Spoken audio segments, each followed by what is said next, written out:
Uh-huh. There are no small loans, Gina, only small borrowers. Welcome to week 82 of Misha and Dianne Watch Santa Barbara. Hello. Over the weekend, we watched some things, and we didn't have any Santa Barbara star sightings. We did watch an episode of Bewitched that featured a gazebo, but I don't think it's the Capwell gazebo. And then this morning we watched Space Patrol, and the director's name flashed on the screen, Jeffrey Hayden, and I thought, oh, didn't I just see that name last night? And then I checked to see what we watched last night. And the episode of Falcon Crest we watched last night, episode 8, is the one episode that he had directed, and I had seen his name last night. And while I was scrolling that IMDb, he appears to have directed the first episode of Santa Barbara. So that was an unexpected link. So Hollywood is a small world, apparently. Mm-hmm. And then just another interesting thing that I was made aware of through one of the Facebook groups that I'm on, Capwells and Cocktails. There is an interesting Dynasty-related event occurring in April. 3 of the stars of Dynasty, Gordon Thompson, John James, and Jack Coleman, is that his name? Are doing some sort of a 3-man show for fans of Dynasty. And this is a really interesting looking thing based on the video that they created to advertise it. So it says that right now there are only 2 dates in LA in mid-April, and it says other dates may follow. So we're hoping something gets a little bit closer to Vancouver. If something happens in Seattle, I think we'll definitely be crossing the border for the first time in several years to see that.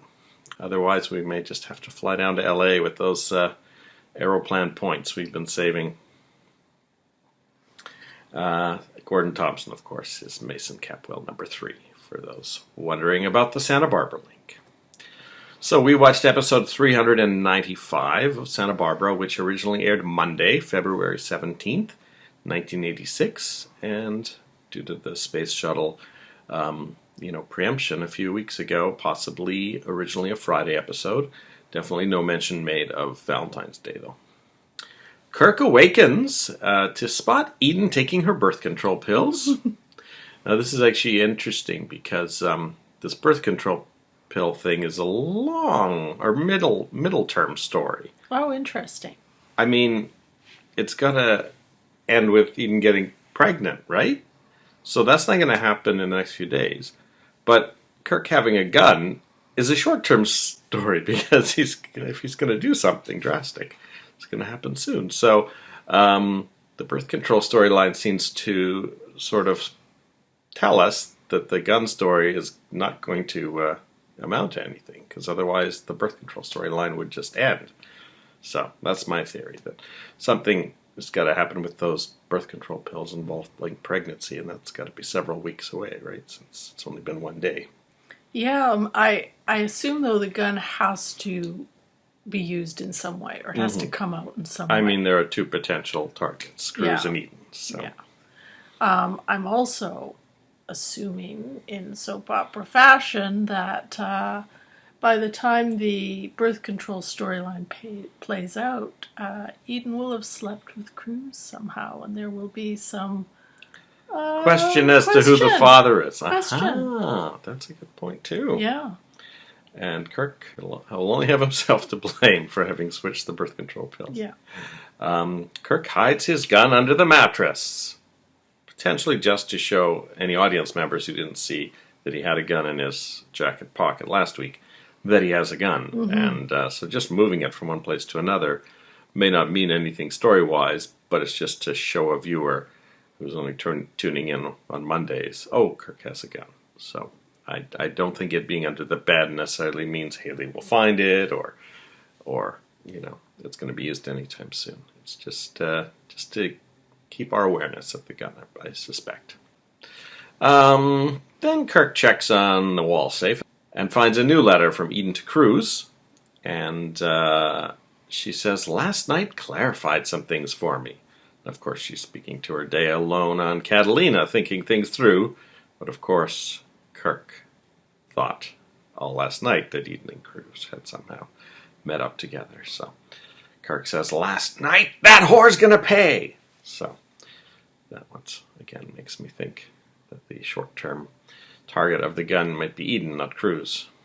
And all these letters that Eden is writing to Cruz, it kind of reminds me of a book that was popular when I was a teenager called Are You There, God? It's Me, Margaret, by Judy Blume, where it's this teenage girl who's writing all these letters to God about all the things going on in her life. So just a little... Maybe that was a inspiration. Maybe. Gina tells Haley that she's going to get a job too, so that they don't have to dig into that $5,000 in the bank, which of course Gina's already spent on dresses. Haley tells Gina about Ted walking in on her while she was changing. Gina finds it quite amusing, says, that could have been worse. And Haley mentions the photo she saw in Ted's room, because Gina has surreptitiously made Haley's hair very big. And she says it kind of looks like that girl that I saw a photo of in Ted's room. So Gina explains that is Lakin, and later at work, Haley and Ted manage to have a conversation about Lakin. It's kind of short, but it's enough to give Haley the idea that he still loves Lakin, but they're not together anymore. I'm really enjoying the sort of My Fair Lady storyline between Gina and Haley, and Gina kind of trying to remake Haley into someone who will fit in at the Capwell residence. I think she's going to fast track that wedding. Maybe in May we'll have a Capwell wedding, and it'll be Ted and Haley. Which means Lakin will probably be coming back. That, if this were another world, or even Days of Our Lives, the day Lakin comes back would be the day of Ted and Haley's wedding.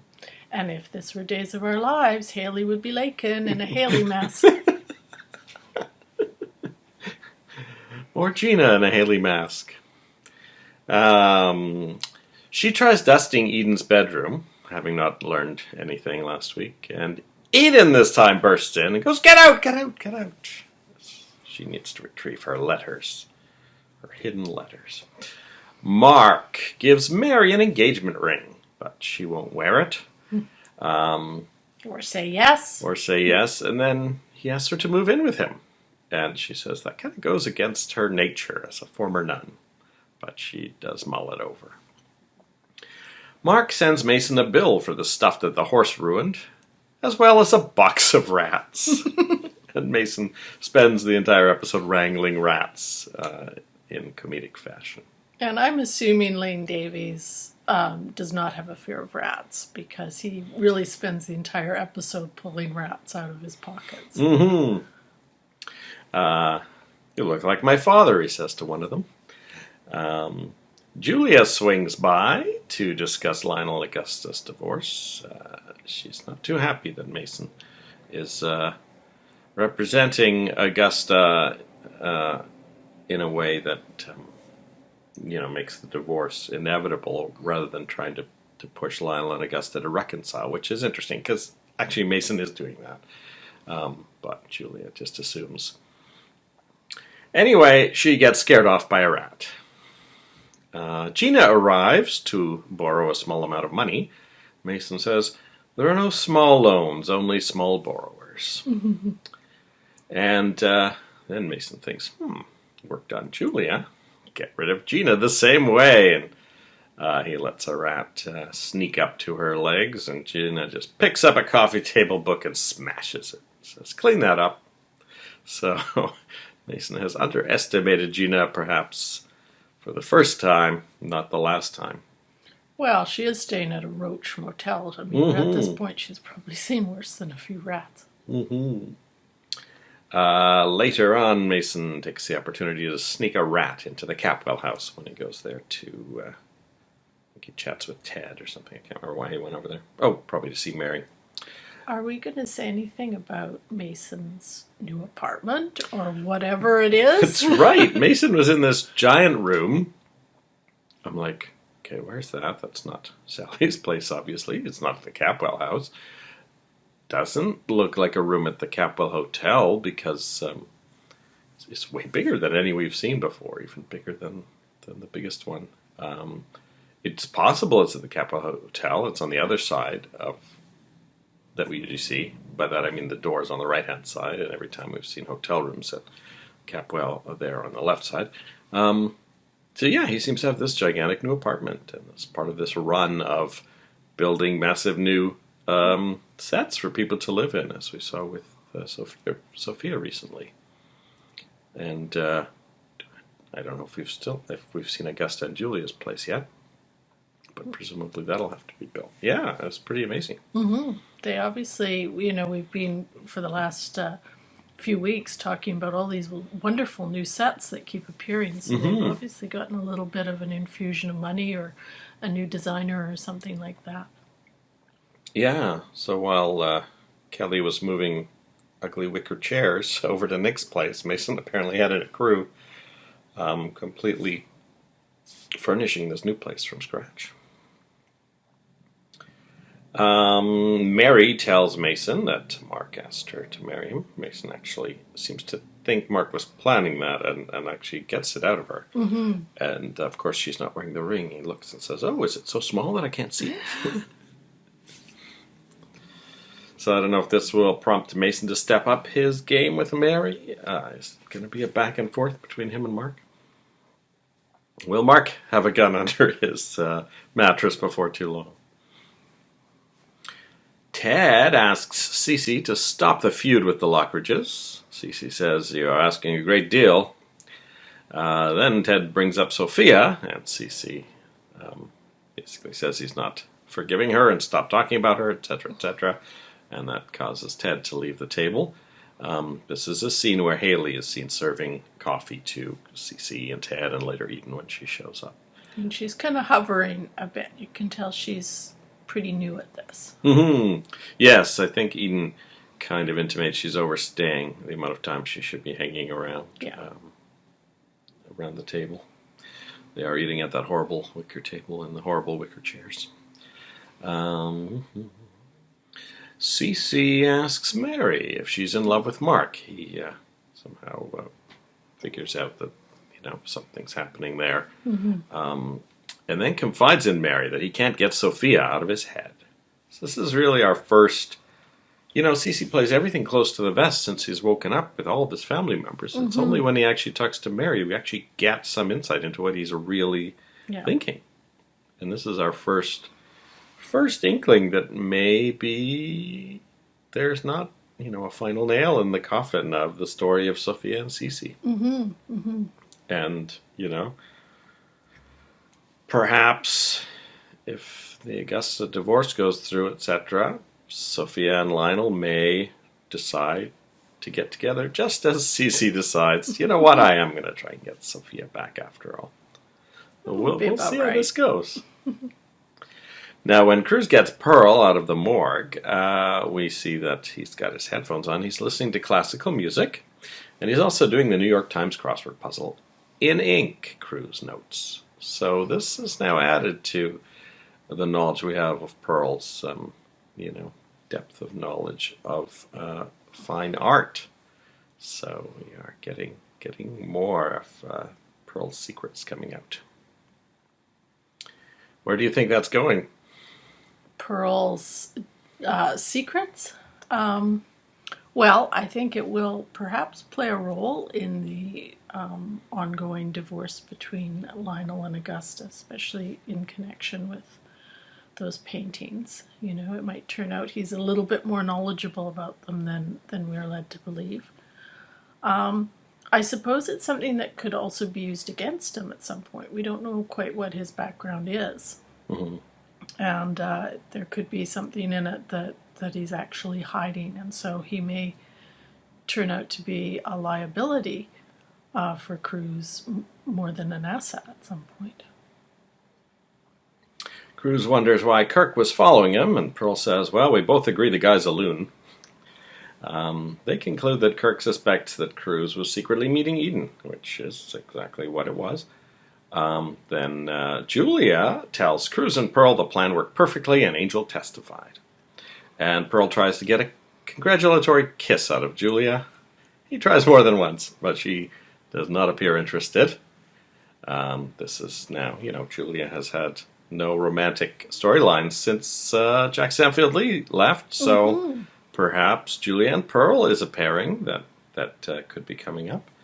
And they immediately follow up with Pearl roping Julia into his scheme. He shows her that using another new skill of his, forgery, he is writing notes to Cruz and Eden from the other, ostensibly, inviting them up to the cabin.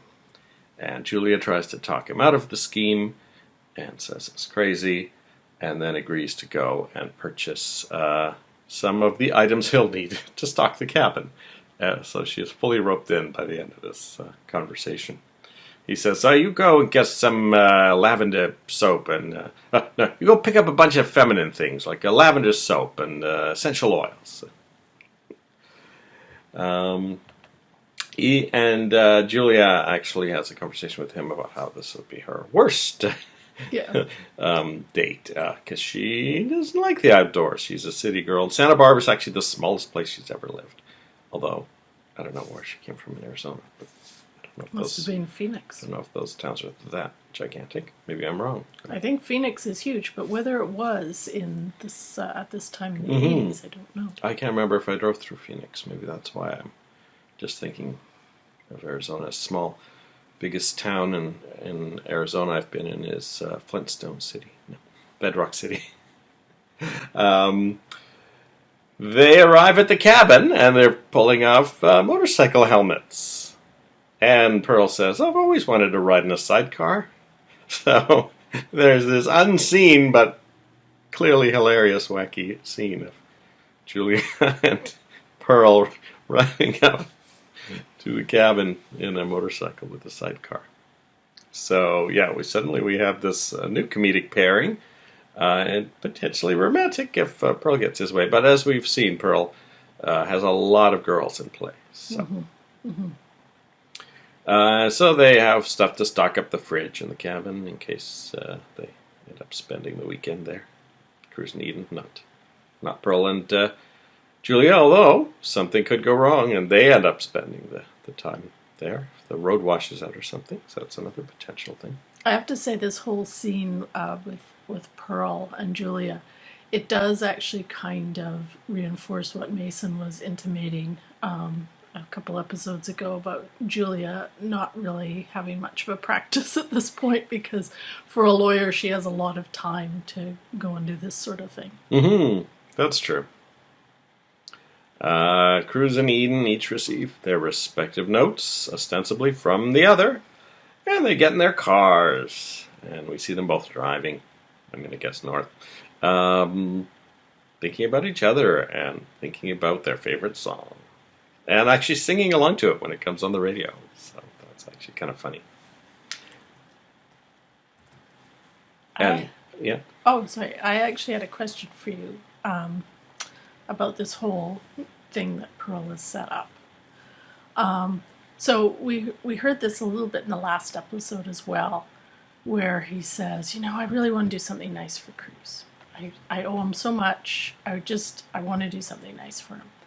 And ever since seeing that last episode, and sort of was something I was thinking about through this episode, I was wondering what it is he feels so appreciative to Cruz for.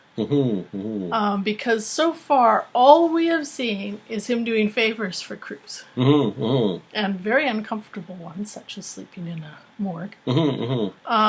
So, you were just asking a little bit about Pearl's background. I'm also wondering if perhaps something will come up more about his relationship with Cruz, and maybe Cruz really did do him some big solid in the past. It makes me think a little bit about Jim Rockford's relationship with his friend Angel, Stuart Margolin. Maybe it's something like that, where he has a dodgy past and Cruz managed to pull him out of some fire at some point. Firefighter Cal Castillo. Kirk finds that Eden has taken all the letters with her wherever she is. So I think Eden's plan is to give Cruz all those letters when she gets to the cabin. I don't know if she's necessarily expecting they're going to spend the night there, but at the very least, it's an out-of-the-way place they can talk without fear of Kirk bursting in. But presumably they're going to end up spending the night there. And that might play into our pregnancy storyline later, depending on what they do there. Exactly. Can't imagine any way that Kirk could find them there, because the only people who know where they are Pearl and Julia, so there would have to be a very contrived series of events where Kirk overhears Julia telling another person, "Oh, Cruz and Eden are up at the cabin," and they certainly wouldn't say that in a room where they knew Kirk was, right? So I think they may have the privacy they need there, but we may see Kirk racing around town trying to find Eden again. And that is it for either a Monday or a Friday episode. It was it left some good cliffhangers there. So excited to see how excited to see more scenes with Pearl and Julia, and see how the Cruz and Eden cabin, Santa Ynez cabin. I wrote that down, but I didn't have it in my summary. All right, that's it. Piano furnished by Schaefer and Sons. We will see you after we watch episode 396. Bye. Bye-bye. We both agree the guy's a loon, right? Look, I don't want you to misunderstand what I'm going to say. But you're a very strange person.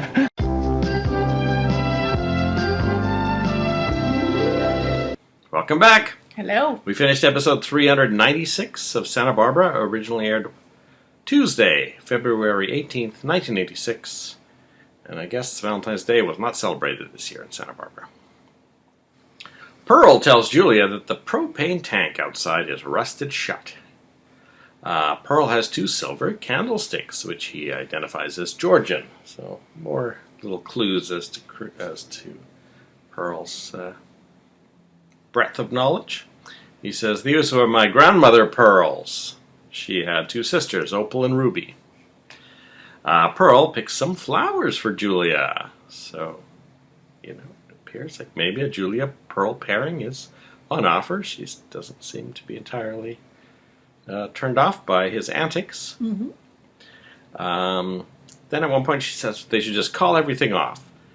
And he asks if she's always this cautious. And she says no, but the last time I wasn't... ... So I assume she's thinking about Jack Stanfield Lee. I think so, yeah. He bets her that Cruz and Eden will arrive in exchange for a date, and she takes the bet.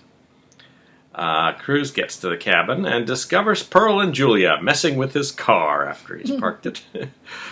He says, "Well, I can believe this from Pearl, but you, Julia." He then immediately realizes the note from Eden was faked. And he asks Pearl if he got one of his friends to forge. He goes, "No, I did it myself." Pearl and Julia make their escape as Eden arrives. And Eden gets out of the car and says, "Oh, I can't do this." And she gets into the house and sees Cruz has gives her a flower. That's her favorite. Cruz tells Eden that Pearl is the one who sent the notes, and Eden says she's got to go. She won't hurt Kirk. So she goes, gets into her car. Not quite sure why she gets out of it again, but she ends up deciding to get on one of the horses instead. And then Cruz follows her on the other horse. I thought perhaps Pearl and Julia had also doctored her car. Oh, that's possible, yeah. And it also occurred to me when I was watching this that one of the other things they probably did while they were making their preparations was they probably prepared the horses, because the horses are all there, well, Pearl actually saddled mentioned up, that briefly. ready to go. In the last episode when he was outdoors, he came in and said the horses are ready. At one point they get off their horses and Cruz kisses Eden. And we hear the music well up in the background. Kirk finds that the letters are missing, and Eden's secretary, Mrs. Rojas, tells him that Eden is not in the office. Kirk immediately concludes she's with Cruz and is bringing him the letters. Well, he's in a way not wrong. Kirk calls the police department, and they say that Cruz is out and didn't leave a number. And he messes up Eden's room looking for clues, presumably, and then yells at Haley to clean up the mess. So Haley's not having a great time with the Kirk Cranston member of the family. Mm-hmm. As Kirk rushes out the door, Cece says, "I need to talk to you," and Kirk yells, "Not now!" and runs out. So I feel like Kirk is going to be putting himself on thin ice with CC if he continues with this behavior, because this is I think at least the second time we've seen him blow off CC, which, most people don't get away with for very long. Mm-hmm. And the next thing we see is Kirk smashing his hand through the window of the beach house, and he cuts his hand and goes inside and tosses everything around looking for clues. Now, the note's actually on the coffee table. If he'd gone there first, he would have found it. But he eventually finds the fake note that Pearl wrote, pretending to be from Eden, looks at it, crumples it up, and phones Rosa to find out where the cabin is. So now we have Kirk on his way up to the cabin. But Eden and Cruz leaving the cabin. So will he find nothing? Cece tells Mark that he can take Mary to the cabin because they rarely use it. Mary agrees to go with him, and they drive up to the Capwell cabin. So they are seen arriving at the sign, at least, at the end of the episode, whereas Kirk has not left yet. So presumably Kirk is behind them. Mary and Mark will find this cabin all decked out, and they'll go, "Oh, wow, Cece really managed to get this done for us. How nice," and be having a nice time, and Kirk will show up and maybe peer through the window and not quite recognize by candlelight who exactly is on that rug that Pearl rolled out. So we're starting to branch out the number of people who are seeing the crazy in Kirk, I think. Mm-hmm. Depending on just how nuts he goes when he thinks he sees Cruz and Eden in the cabin. Now, it should be noted that Mary is perhaps not quite as enthused about this romantic getaway to the cabin as Mark is. And we actually see her in the car at various points, kind of with her mind off on other things. So Mason. Mason. Mason's cutout is in the atrium somehow, and still with the knife through the chest. Cece tells him to get rid of it. He asks Rosa where it came from. She says, "Oh, I thought one of the family brought it." But somehow Mason manages to keep it around for most of the episode, popping around corners with it, arm in arm with it, and postulating on who might have been the family member that stabbed the knife into its heart. And at one point he says to Cece, "I don't want to overlook the dubious. How are your knife skills nowadays?" Cece asks how the Lockridge divorce is going, and Mason says, "Well, that's confidential." So Cece prods some more, but Mason won't give up anything. And then the phone rings, and Cece answers, and Augusta says, "Is Mason there?" And Cece says, "Who is this?" And when he finds out, he tells Mason, "Don't make it a habit to give out this number." Augusta tells Mason that Lionel and the appraiser have arrived at the casino. Once again, I can't help but think that the 12 miles out to the casino is like a bit of an impediment to popping back and forth to visit your clients. Yeah, and I wasn't even sure. I almost felt like they had taken the paintings to the casino with them or something. I was trying to figure out why they would even be meeting the appraiser. I think just because Augusta has to work. That's makes what I'm more thinking. sense. And Lionel wants to Lionel's a part owner, so he wants to hang out there too. Lionel tells the appraiser that the reason he's not just handing the paintings over to Augusta as is he doesn't want her to be cheated out of what she rightfully deserves, but he also does not want anyone knowing that the paintings are fake. Mason shows up, and he's surprised that the paintings were appraised at even more than he thought. And he asks Augusta again, "Why don't you just take the cash that Lionel's offering?" But she says, "I told you that each painting represents another woman that Lionel's met." So Mason says, "All right, then I will do my background check on the appraiser." And it should be noted that Lionel himself actually does mention during his exchange with the appraiser that he could actually be in big trouble himself personally if these are found to be fake. So I think it's not just a matter of wanting to protect Augusta, but I think he's trying to protect himself as well.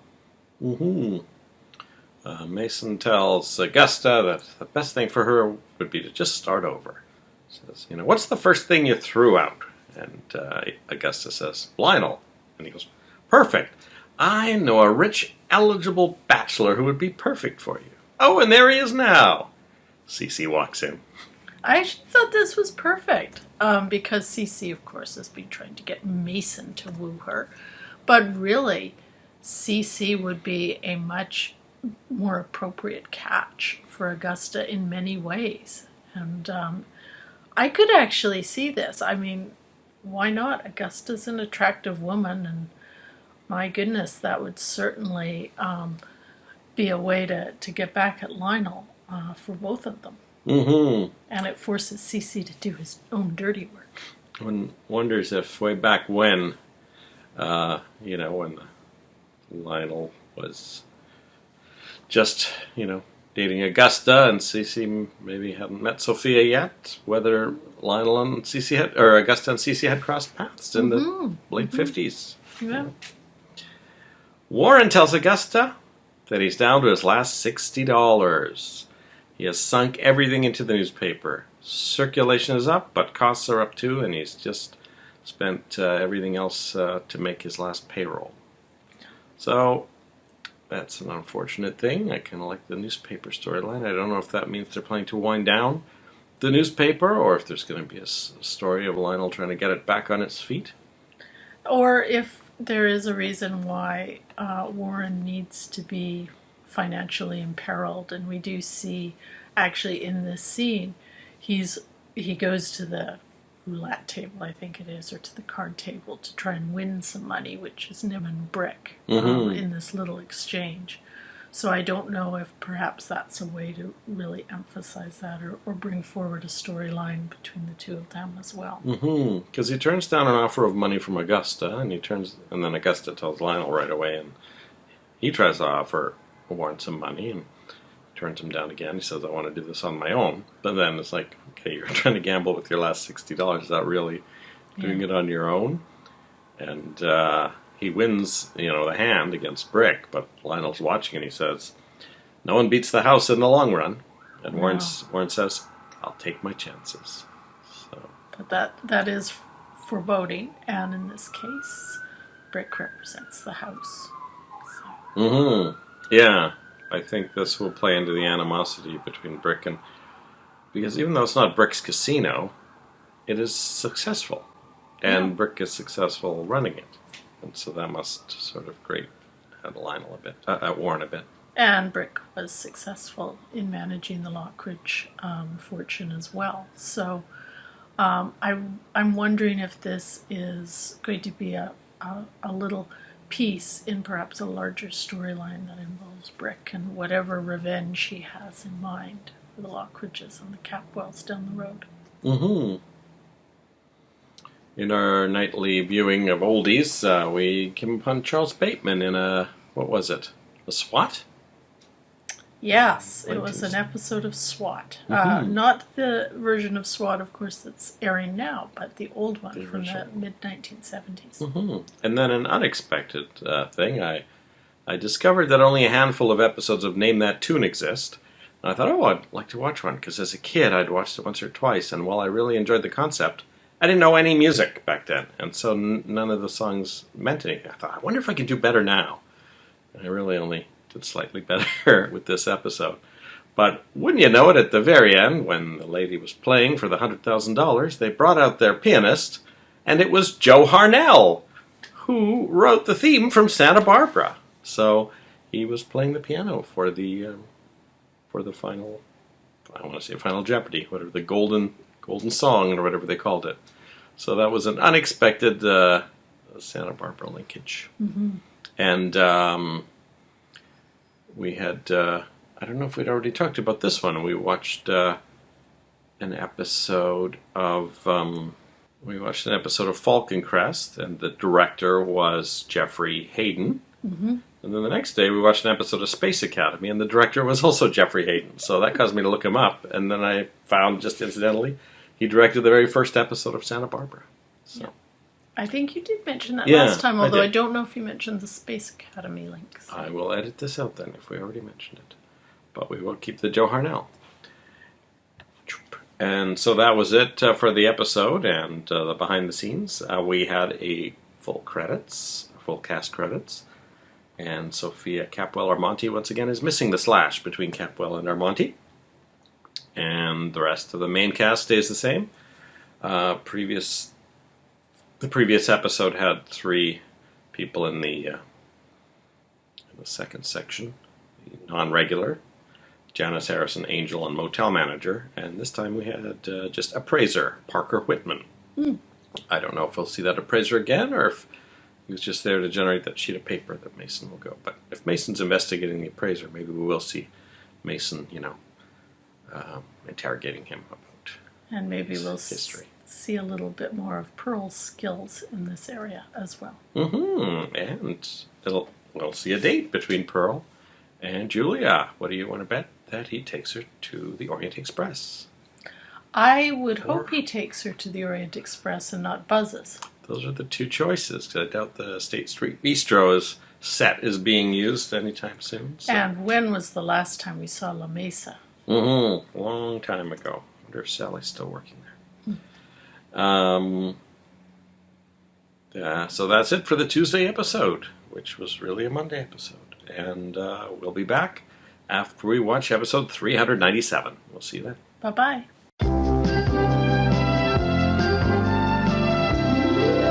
Welcome back. Hello. We finished episode 397 of Santa Barbara, which originally aired Wednesday, February 19th, 1986. Mary and Mark arrive at the cabin, and they see Eden's car there. They look for Eden, but can't find her.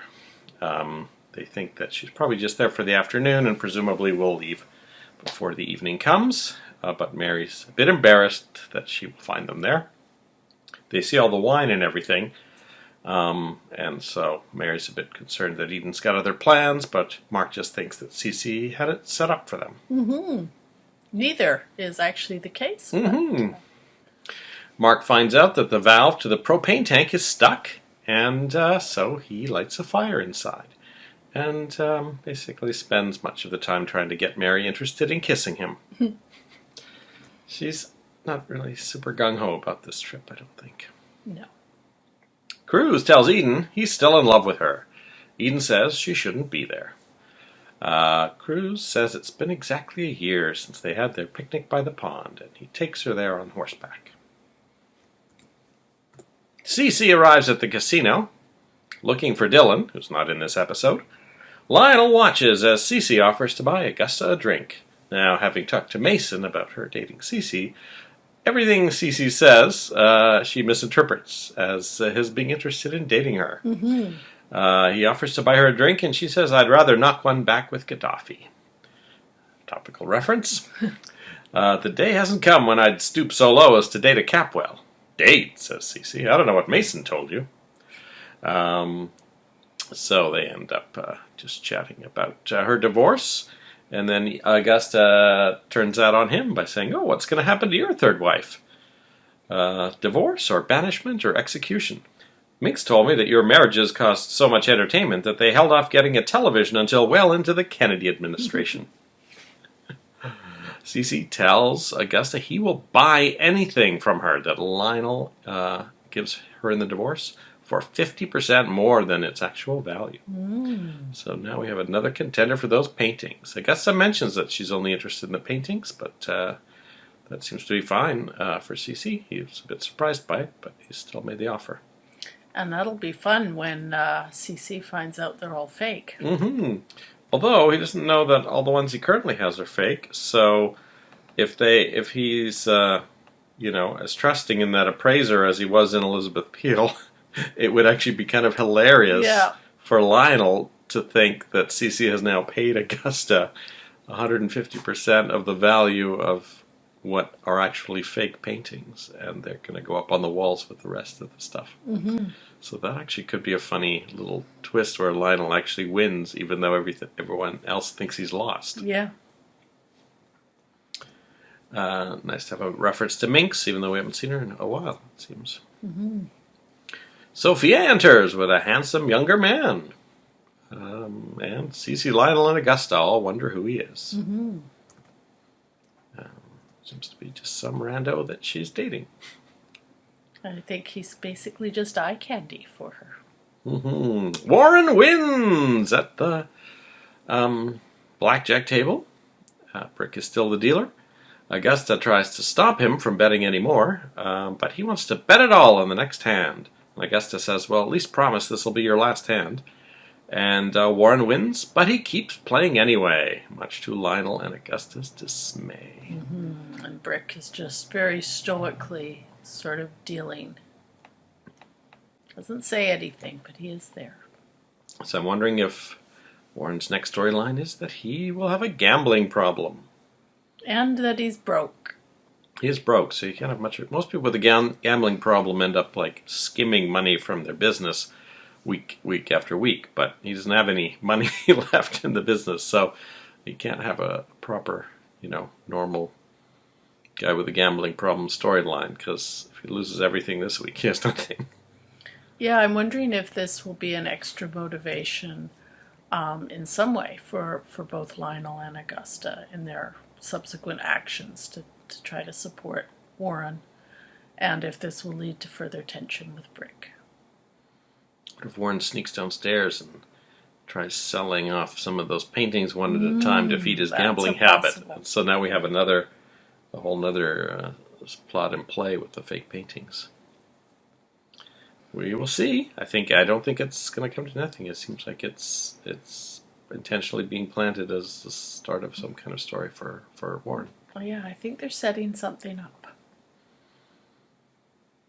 Santana finds Kirk coming out of the beach house with his hand bandaged. And he tells her that Cruz is with Eden, but she doesn't believe it. She says, Cruz believes in the sanctity of marriage. And Kirk says, you've not always been right before. What about Channing? So Santana's pretty ticked off at Kirk due to this. Kirk goes back to the Capwell study and gets a gun. So I don't know if he had somehow put the other gun back. Yeah, what happened to his other gun? How many guns does he have? I didn't compare them to see if it was the same one. It seemed a little more shiny than the one he had before to me. I don't know. But anyway, he now has a gun. So I think he's, maybe Mark or Mary will be at risk of being shot up there. And they're quite far from help. CC's pilot arrives. Oh, I forgot to tell you. CC, back at the casino, told his pilot, get Cranston over here right away with those papers about the Lockridge holdings. So, CC's helicopter pilot arrives at the Capwell study, where Kirk has just gotten the gun, so he has to hide it a little bit. And he says, Mr. Capwell wants those Lockridge papers. And Kirk hands them to the pilot. He goes, and he wants you there too. So, begrudgingly, Kirk finally has to go and meet Cece. And when he gets there, he just tries to hand them off to Cece. But Cece stops him from leaving to go up to the cabin. So this will probably there's going to be some more maneuvering up at the cabin so that everything's in just the right place for Kirk to arrive. Maybe it makes sense for him to arrive in the dark, right? If he's going to mistake Mary and Mark for Cruz and Eden, probably there'll be some darkness, and maybe they'll just have the fire going, so they'll just see shadows, something like that. So that probably explains why they're delaying Kirk going up to that cabin, storyline-wise. Yeah. Cece says this information is a week late. And before Cece can really rail into him, though, some other stuff happens, because Santana arrives, manages to tell Cece that she intends to stay as far away from Cruz as possible. She also fills Lionel in on all of the, the deal that Cece's trying to make for Brandon. And so then Lionel barges over to Cece and says, how dare you play with other people's lives like this? So Kirk gets out of it just by all that happening all at once suddenly. But we can see he's starting to get on thin ice with Cece. And he's really... I mean, the thing is, if he told Cece why, Cece would actually be on his side a little bit. Because that's the one thing Cece's, seems to be definitely on Kirk's side with, is keeping her away from Cruz. So he's not quite playing it right, really. So Lionel is very annoyed by, Cece playing God, and he calls Cece out, and then they're arguing. Cece says, "Oh, I give Santana a free choice." And Lionel tries to get back at him. They spot Sophia, and at one point Lionel says, "You never really had Sophia. And this is just too much for Cece." And he lunges for Lionel. So I think this says that, to add this to the discussion Cece had the other day with, who was it, Mary, that he still thinks about Sophia a lot. He seems to still have, something buzzing around in his head for Sophia, that he got so angry with Lionel about that. I think so, yeah. I definitely think there's a lot more that's going to happen between those two, and especially with Sophia now kind of flaunting her interest in men who aren't Cece or Lionel. Mm-hmm. Yeah, I think Cece was a bit surprised that she wasn't with Lionel. I'm also thinking, he's just come out of a coma after having a rage-induced heart attack, and now he's lunging at Lionel again. I mean, could something happen to Cece again? We'll see, yeah. Actually, one of the things that really struck me in this episode, not so much with the Cece and Lionel stuff, but with some of the other characters, was some of the things not said. And I don't know if this is just soap opera behavior versus real person behavior, or if it's something that will play further in the storylines. But when we had Cruz and Eden, we had a lot of romance, and Cruz gave this incredible speech about how a love like theirs only happens once a lifetime, which I'm sure made a lot of Cruz and Eden fans, their hearts sort of swell up. But he never, ever, in all that time, actually told Eden about the evidence he had, that she did not try to kill Cece. And in a lot of ways, that would probably, on a practical level, go a lot farther to actually have her reconsider her relationship with Kirk. Mm-hmm. So I noticed that. And then in the scene between Kirk and Santana, it seemed to me that if Santana had really wanted to get Kirk to shut up and go away, she could have just said that she and Cruz had broken up. Mm.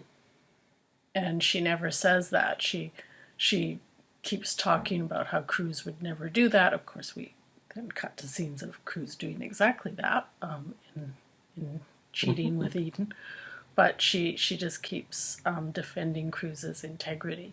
Yeah, that's right. She's only told her mom, I guess, her plan to distance herself from Cruz. Interesting. Yeah, I didn't realize that. But yeah, that is a fact, that Cruz is actually not dating anyone. Yeah, yeah. Well, that's it for episode 397. Oh, we're approaching 400. I don't think they do big things for, landmark episodes in Soapland, because they churn out so many. They wait till they hit episode 10,000, really, to have a special episode. But we'll be watching 398, the Thursday episode. See you then. Bye-bye.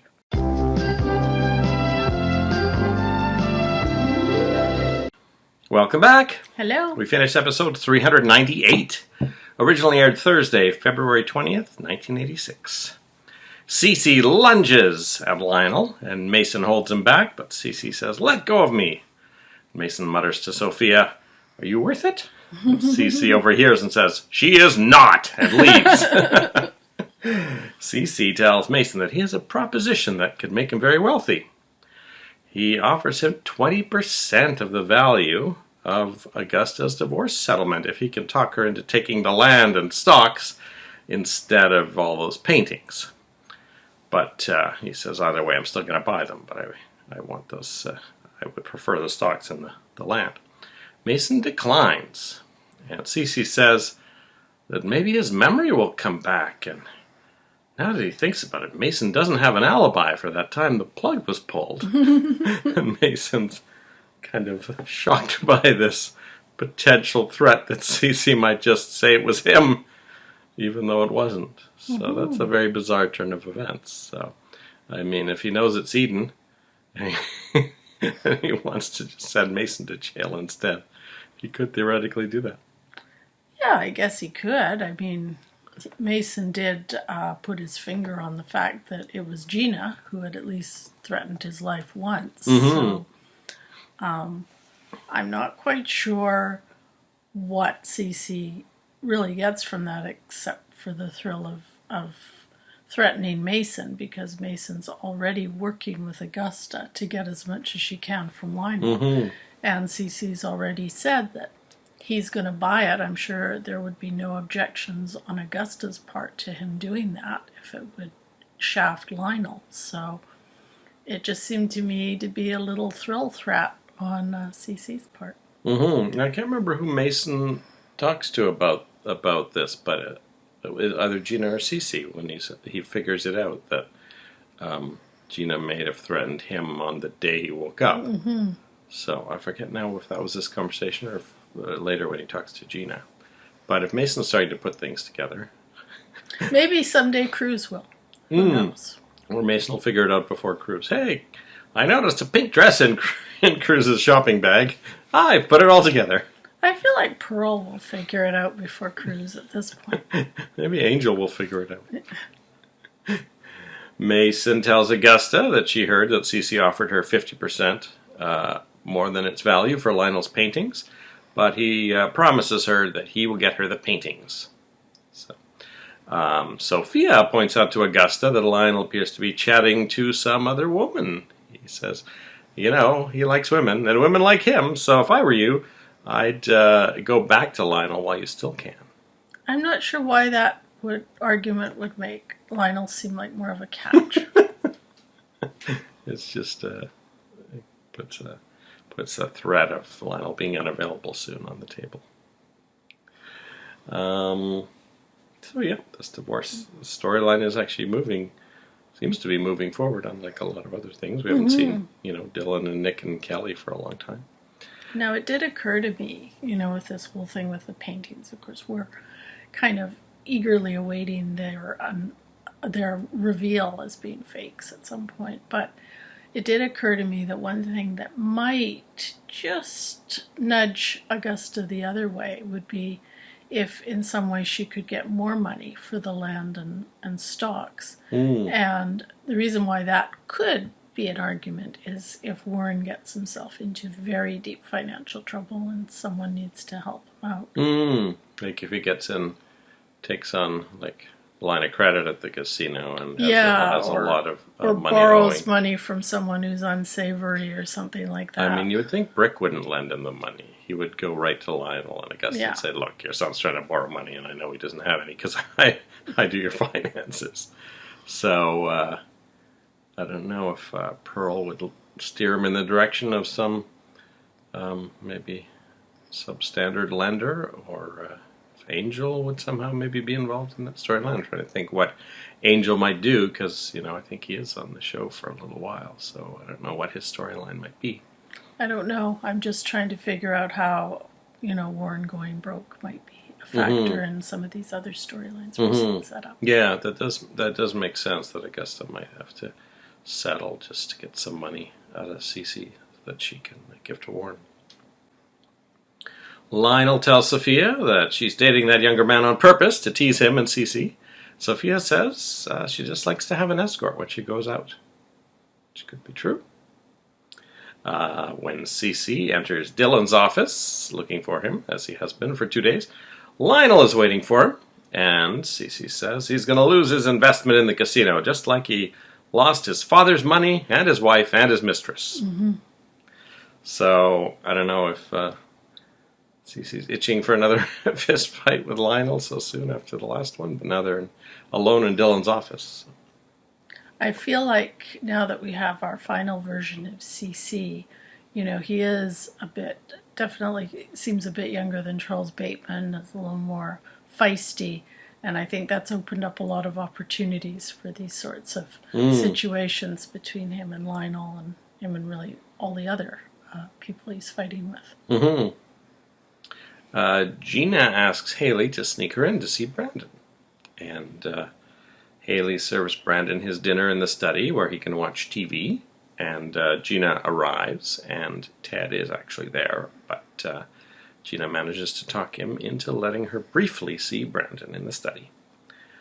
Gina finds that Brandon is not eating his dinner, his favorite steak and fries, and he is very lethargic. And then later we see Gina's just getting off the phone with Brandon's teacher, and apparently he's been like that at school too, so he's very depressed.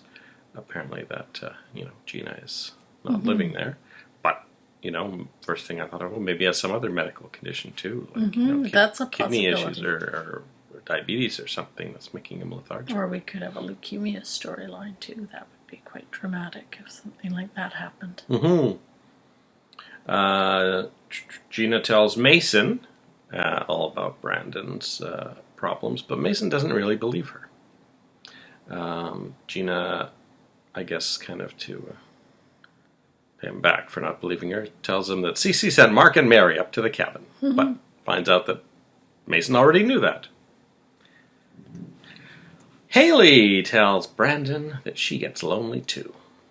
So I almost thought for a second she was going to reveal that she was his aunt. Ted invites Haley to have her dinner on the coffee table in the atrium rather than going off with her tray. And we think he's going to hang out there with her. But they do talk about Jane Eyre as Ted's just finishing his paper on that, and he lends her the book. But then he says, "Okay, I'm off to Kelly's. See you tomorrow." So I guess we'll see Kelly tomorrow. Kelly's Which is means really we'll be Nick. seeing Dylan too, probably. Well, Kelly lives with Nick now, so That's it'll be right. Nick and Kelly and Ted at the apartment, and Ted presumably will come back home and sleep at the Capwells, but I guess Haley's shift will be over by then. So I don't know if he's just hanging out with Kelly or if there's a specific thing that they're going to be working on that I don't think we have an inkling of anything, but they got to have something to do. So it's planning a far distant wedding, so maybe there is some little thing they'll be working on. Cruz and Eden return to the cabin to find Mark and Mary there. Cruz and Mark use a wrench to try to get that propane tank unstuck, and they fail, so they decide they need to get some other tools, and they'll pick them up in town when Cruz gets the parts to fix his and Eden's car. Cruz sees the engagement ring when the box drops out of Mark's pocket, and Cruz congratulates him on a potential engagement. He seems to think it's a good idea, Mark and Mary together. Eden, inside the cabin, Eden tells Mary that she and Cruz didn't meet there on purpose. She's trying to, doesn't want Mary to think she snuck up there with Cruz, obviously. At first Mary doesn't want to hear it, but then they end up having quite a good talk. And I think Eden, gets some things off her chest about her relationship with Cruz and Kirk that Mary probably had been thinking about, but was too polite to ask. And then Mary tells Eden that she's having second thoughts about spending the night at the cabin with Mark. Eden decides that before they leave, just to, drag things out, she wants to have a bath because of the horseback riding always makes her want a bath. We've seen her having lots of showers and baths. That seems to be her thing. Exactly. So they have to boil one kettle of water at a time over the fire because the propane tank is not working. And so we see them chatting while the various pots of water boil. Mary and Mark decide to go into town to get some firewood. And so Cruz ends up bringing Eden her final gallon of water while she's already in the tub. And she tells him not to look at her in the tub. So he sits next to it and looks away while he chats with her. In the car, Mary asks Mark if she wants to go back to Santa Barbara tonight. They managed to get a trunk full of wood, and I didn't hear if they were going to buy it somewhere or if they just... I thought they were going to buy it somewhere. Yeah, I thought they were going to go into town. That's what I thought. So I'm assuming that if they did buy the wood, I wasn't actually clear whether they bought the wood or not, but if they did, I would think they'd have to go back and dump it off at the cabin before they went back. They head back, otherwise they had a trunk full of wood. Kirk tells Cece he's got to leave. But Cece has sent the helicopter pilot away, so Kirk has to wait for a ferry. Yeah, so he's been thwarted all day from getting up to that cabin. Doesn't put him in a more stable mood. And, of course, he's lied to Cece by saying he's got to get back to the office. So Cece says, oh, since you're going to the office, I need you to go into my office and pick up the Armonti file and bring it to the house and put it in the study. Kirk is probably seething inside at this point because he really wasn't going to the office. So Mason says to Cece that Kirk is fitting in very well as the new Channing. When Kirk brings the documents into the Capwell study and throws them on the desk, he curses Cece. He says, here's your documents, I hope you choke on them. And then he mutters something about Cruz. But of course, Gina is still in there and witnesses all of this. He reaches for the gun in the desk drawer before realizing that Gina is there. And Gina, remarks that she overheard him muttering about Cruz and suggests that Cruz is probably off with Eden somewhere. When Kirk leaves, Gina finds the gun in the desk drawer. Kirk drives to the cabin, imagining Cruz and Eden making love. He nearly runs into Mary and Mark, who are driving the other way.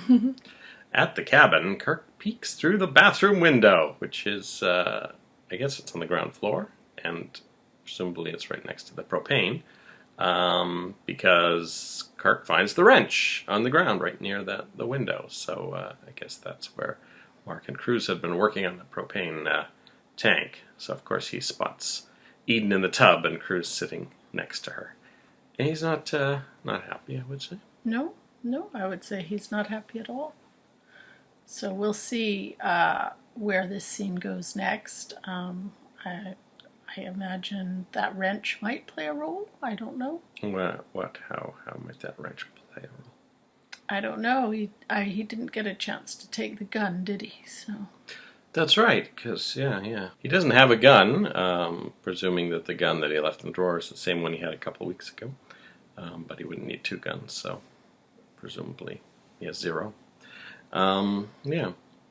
I mean, we'll just see. So he'll burst in there with a wrench. Or he might he might start doing that and then decide, I could be a bit more strategic about this. You never know. He might start scheming as well.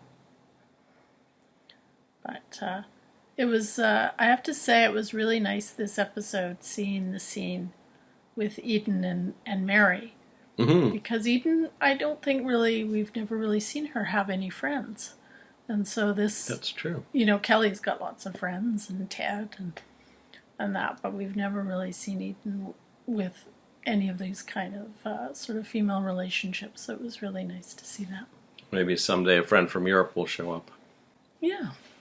And as you will recall, Julia lost a bet to Pearl. So Julia shows up at Pearl's place, all dressed to go out. Pearl is in a Hawaiian shirt and not wearing any shoes. And his apartment is a pigsty.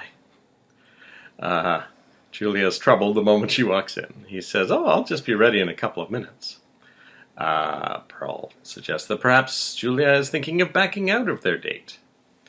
But before she can really do that, he goes into the closet to get changed. And he closes the door and locks it. And then comes out the secret back door of the closet into his real apartment, which is very clean and expensively decorated. So, the secret of Pearl progresses. Yeah. What are your thoughts on Pearl's secret life? Well, I feel like, I don't know. I mean, I could see him at this point on either side of the law, really, that he's some sort of a master criminal who has a secret identity, which is the Pearl identity. Or maybe he's on the other side of the law. Maybe he's like an undercover agent or something. But it's very interesting. Mm-hmm. When Pearl returns, he is all cleaned up and wearing a suit. Kind of little Miami Vice-y suit, not a Kirk Cranston suit. Well, this is the height of Miami Vice. Mm-hmm. Julia wonders why he locked the closet door when he went in there. Well, first she says, why'd you go into the closet? He says, well, it's a walk-in closet. But why did you lock the door? So, maybe Julia will be investigating the secret of Pearl. Maybe she'll be worried that it's actually Pearl's twin and he's being kept in the closet. So now her guard is up now for her dates to potentially be hiding secrets from her. Against Julia's recommendation, Pearl insists they go to Nick's. And Pearl says, "Oh, are you worried about being seen with me in front of your sister, Augusta?" At Nick's, Pearl orders an expensive bottle of 1961 wine. Augusta says, "We don't have a layaway plan." Julia asks him if he knows what he ordered. Pearl says, "You're paying." But presumably it's a good bottle of wine, and Pearl knew it from the moment he saw the wine menu. So he does say, "Oh, yeah, no, I just unloaded a case of this, from the ferry. That's how I knew the name." So, Augusta is horrified that Julia is on a date with Pearl, and Julia says, "Why not? He's a friend." And Augusta says, "I've never known a woman with so many friends and so few romances." And then she kind of says she's been like that since her last affair. Obviously, the Jack Stanfield Lee problem. Julia says it's better than Augusta's longing glances at her ex-husband across the casino. So I like the Wainwright sisters scenes, and I like this Julia and Pearl combo. Yeah, that's nice and fun. It gives Julia something to do while Mason's otherwise engaged. So yeah, that date I guess will continue. Maybe he will reveal some more arcane knowledge about things that someone like him oughtn't to know. And that is it. I thought, there weren't too many things in this episode, but once I picked them apart, everyone had. It was easy to segregate them, but it was surprising that a lot happened. And we will be back after we see episode 399, which will be airing Friday, February 21st. It would have been 400 airing if it weren't for the shuttle preemption. So that might have been an exciting cliffhanger. But we'll see what 399 bodes for us. We'll see you then. Bye-bye.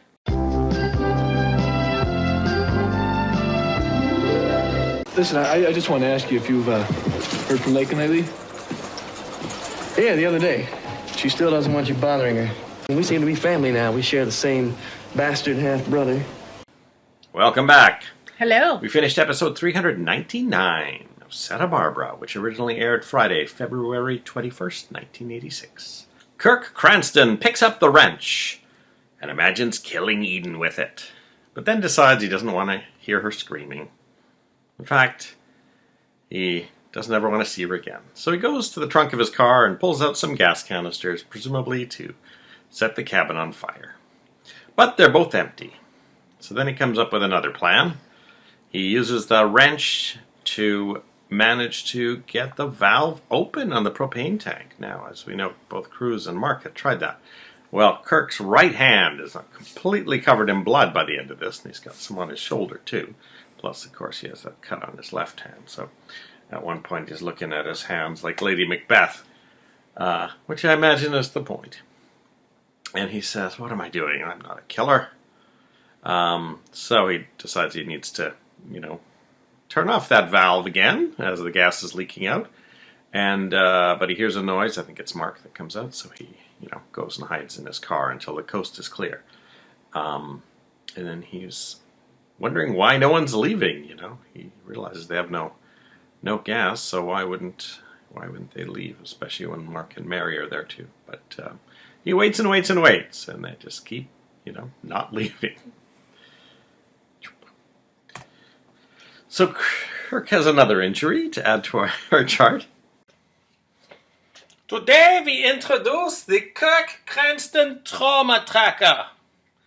As you will remember, a few weeks ago, Kirk Cranston paid someone to beat him up. And you will recall that he had a cut on his right eye there. Well, it seems to have healed by now, but I'm leaving it on here for now in case there are future complications. Now, over the course of the last few weeks, it's become obvious that Kirk is in love with Eden Capwell, but unfortunately he has found some letters that seem to indicate she may not be in love with him. So I'm going to put here on his heart just a little potential trauma there for for that happening.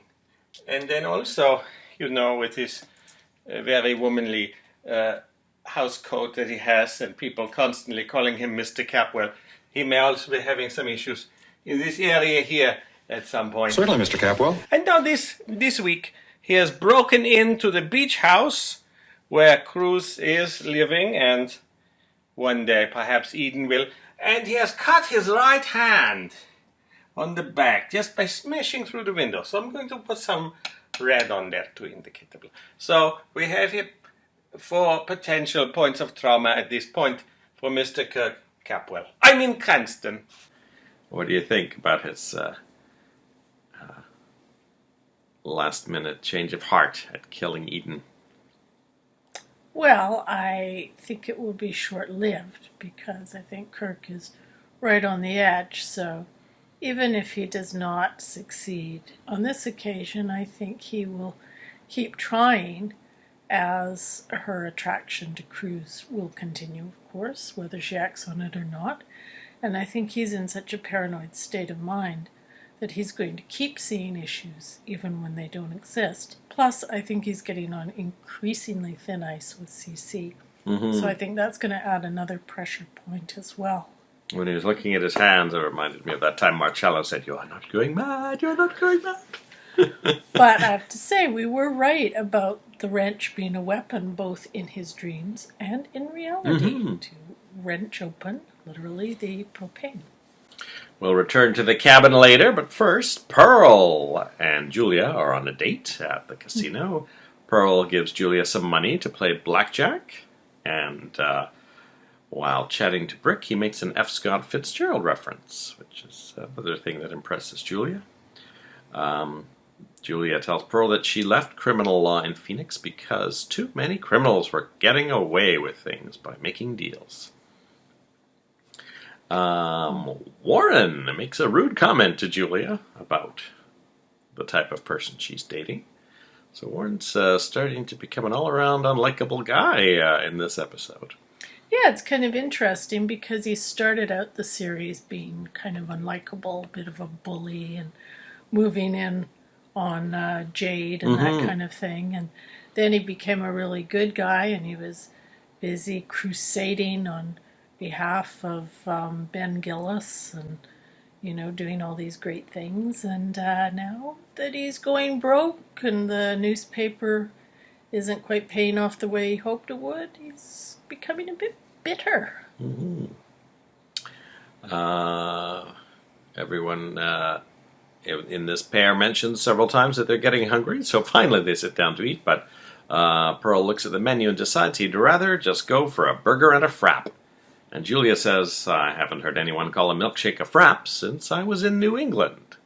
So, is this another clue to Pearl's secret history? Well, Pearl says, "I've studied a lot of accents, including Massachusetts." Pearl asks Dylan to borrow the chopper so he can impress Julia. Back at Pearl's fake apartment, Julia says she's not falling for his country bumpkin routine anymore. He says that she still owes him that fancy dinner that he won in the bet. And after some little bit of maneuvering, he manages to give her a goodnight kiss. And she leaves, and Pearl goes into his real apartment and writes about their date in his journal in French. And I'm starting to wonder about the architecture of Pearl's apartment. It must be, on the outside, like maybe 2 apartments that he's actually bought, and he's just showing her the first one, perhaps. But yeah, it's interesting that he was giving his little soliloquy in French, so this deepens the mystery for sure. Sam is surprised and annoyed that Dylan somehow has a chopper. Dylan says he just leased it on impulse. He tells Sam also that he's decided not to leave Santa Barbara. Sam says, "You feel like you need more time to steal your brother's girlfriend?" Sam decides he's had enough of this nonsense from Dylan and he just wants out of the casino. But Dylan says that he doesn't have any of his ownership of the casino in writing, and therefore, if Sam leaves, he may not get anything, and so he's stuck there. So he's being a jerk to Sam now, too. Yeah, I actually found this more shocking in a way because he and Sam have this long history. And it's also sort of unnecessary. I mean, if his whole thing is to get in with the Capwells, the moneyed class, and get Kelly, shafting Sam just seems like an extra thing he really doesn't need to do. So this, I think, is just another signal of his mental state kind of deteriorating. Mm-hmm. And Dylan also forces Sam to call Kelly, pretending that he wants her to come to the casino. But when he's on the phone, Sam tells Kelly, "Dylan made me place this call." Nick tells Kelly that he trusts her and not Dylan. Then they are annoyed that Dylan is wasting money when the chopper pilot shows up to take Kelly to the casino. When Kelly arrives, she is also annoyed that Dylan forced her to come all the way there just to get some information that he could have had couriered. Mm-hmm. Dylan talks to Kelly a bit about the fact that Cece offered to buy him out and assumes Kelly was behind it to get him out of her life. Now, you'd think he would, if he thought that, he would take the hint that she doesn't want him in her life. Mm-hmm. Mm-hmm. He tells her he's not going to sell. Oh, he also mentions Lionel offered him even more moments later. So he's not going to sell, and then Kelly says, well, it doesn't matter, because as soon as my dad finds a replacement, I'm leaving here. Yeah. Dylan says, can't stand the heat. The body heat. Yeah. I feel like maybe Kelly's over her infatuation with him. I really hope so. At any rate, I think so. Everyone is pretty much getting fed up with Dylan. And it's kind of interesting to think about what the ramifications of this are going to be. Hopefully, it points to some sort of an interesting demise for Dylan down the road. I can't remember if it's Kelly or Sam who told Dylan, just pay Nick off, and Dylan didn't want to. But then I guess after this last exchange, he decided he was just going to hand Nick a check for $5,000. But Nick says, oh, you don't need to pay this because you're dead to me. Dylan says you're going to need every penny to keep Kelly. So he's now obsessed with, this concept, much like the Bassetts were, of, he's got to be rich in order to fit in with the Capwells. So basically the opposite of Joe Perkins. It's like, take me or leave me. Yeah, and it kind of is interesting thinking about the trajectory of this character who, as you know, I've never really liked Dylan at all. But I feel like he was brought in to have this love triangle with Nick and with Kelly. And I almost wonder if they were sort of hoping he would become like a Cruz-like character, sort of more roguish version of Cruz. Maybe the audiences and basically everyone disliked him so much that they've pivoted him into a villainous role, or maybe that's what they had in mind all along. It's just kind of interesting. Yeah.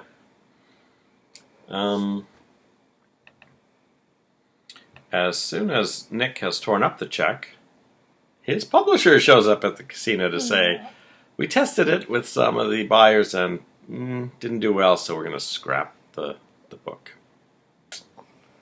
So maybe he shouldn't have torn up that $5,000.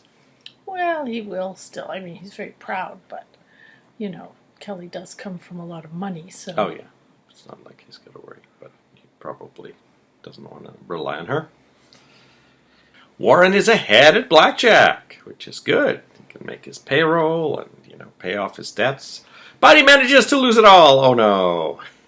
So he tries to write a check to Brick for, some more money, and Brick refuses to authorize it. He said, I'll give it to Dylan. If he authorizes it, fine, but I'm not going to be the one to do it. Well, Dylan does authorize it, so Warren gets some money. Now, if he has no money in the bank, presumably that's a bad check. Mm-hmm. Mm-hmm. So I think we may be seeing the next phase of Warren's story very soon when that check bounces. Yeah.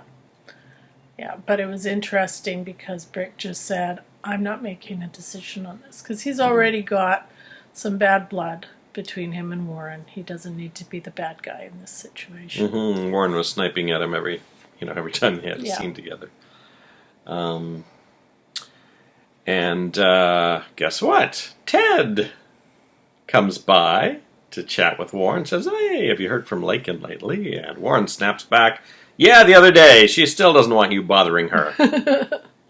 So Ted, being probably the most likable character on the show, has had both Warren and Gina say nasty things to him recently, both undeservedly. Yeah.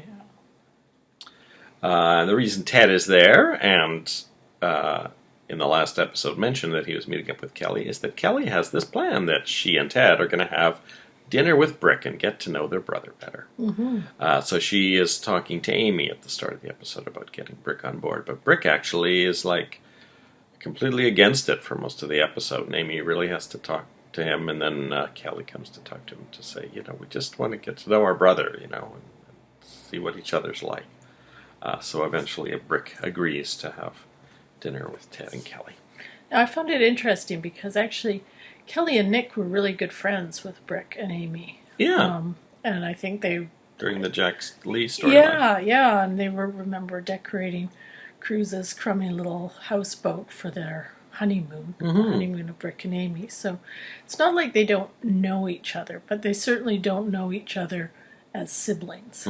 So I think that's kind of the level they're looking at. And I actually really enjoyed that conversation. I was really happy they reached out to Brick and that Brick softened up. And I'm hoping we'll see a little bit more of that combination going forward and how he relates to his Capwell siblings. Yeah, they said they didn't know where Eden was, so they would have invited her as well.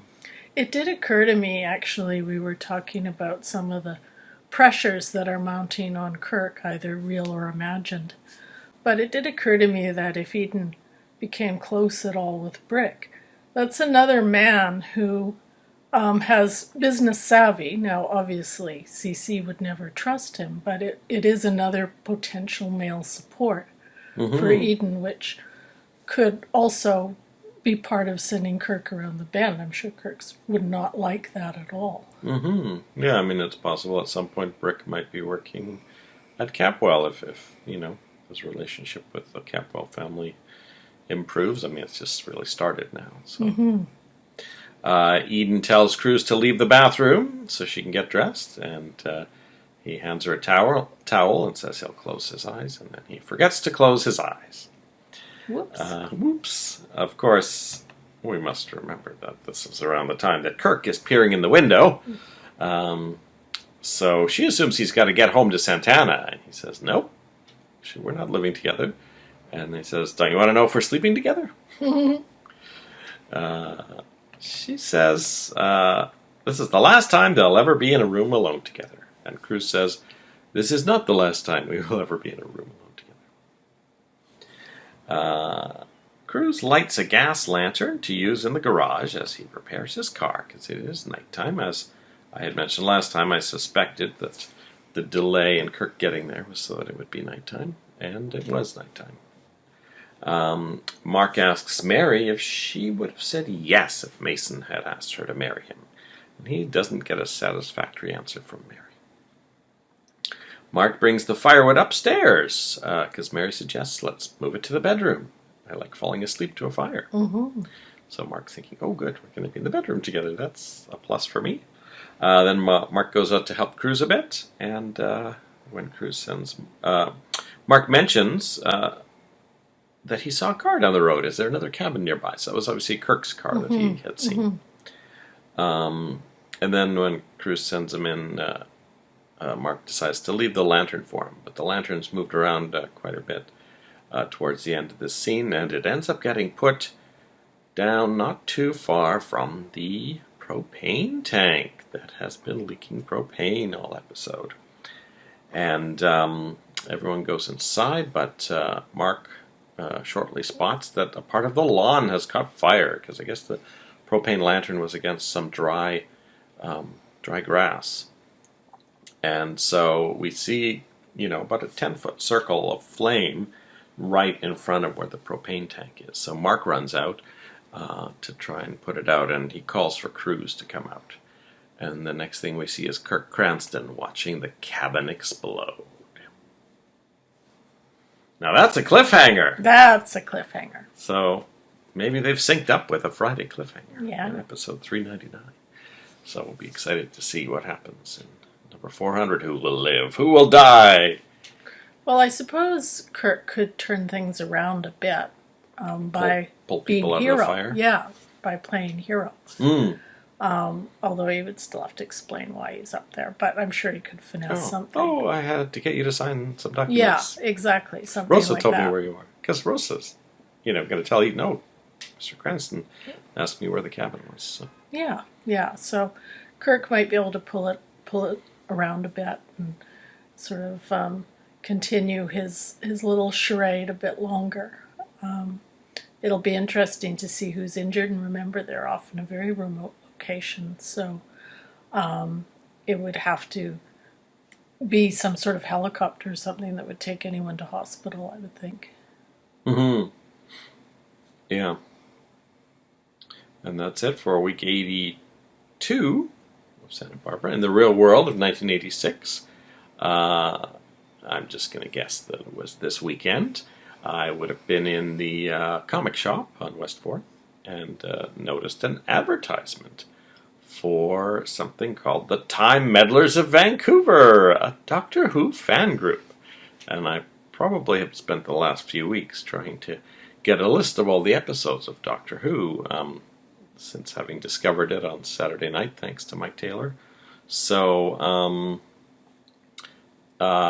if I recall correctly, well, I still have it somewhere, the advertisement for the Time Meddlers was actually part of a stapled set of papers that was all the episodes as an episode guide that they were just giving out. I think it was the comic shop in West 4th. There might have been a shop in New West at the time that didn't exist anymore. Years later where I picked that up. But yeah, so at some point in the spring of 86, I would have attended my first meeting of the Time Meddlers of Vancouver. And spring of 86, you were still in high school. Yeah, I was in high school. I was probably starting to get worried about the brand new provincial exams that were coming out. I'm probably trying to ignore the grad committee who was trying to strong-arm all the women into wearing puffy skirts and having young male candle-holding escorts to the prom. Both of which I did successfully fight off. All right. I'll keep you posted on my Expo 86 job search next week. And we will be back after we've watched the first episode of week 83, episode 400 of Santa Barbara. So we'll be back for episode 400 of Misha and Dianne Watch Santa Barbara. We will see you in 2 weeks. Bye. Bye. I'd rather knock one back with Gaddafi. Tell me something. What's going to happen with your third wife, Cece? Is it going to be sort of divorce and banishment, or are you going to go all the way this time and have her executed? Do let me know. I've never seen a beheading. Besides, I'd love to see you in your Henry VIII costume. The Lockridges have been discussing your personal life for years, I can tell you that. Minx told me that your marriages provided so much free entertainment that they postponed getting a television way into the Kennedy administration.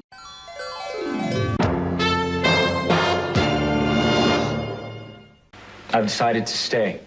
You feel like you need more time to steal your brother's girlfriend. Well, you're way out of line, Sam.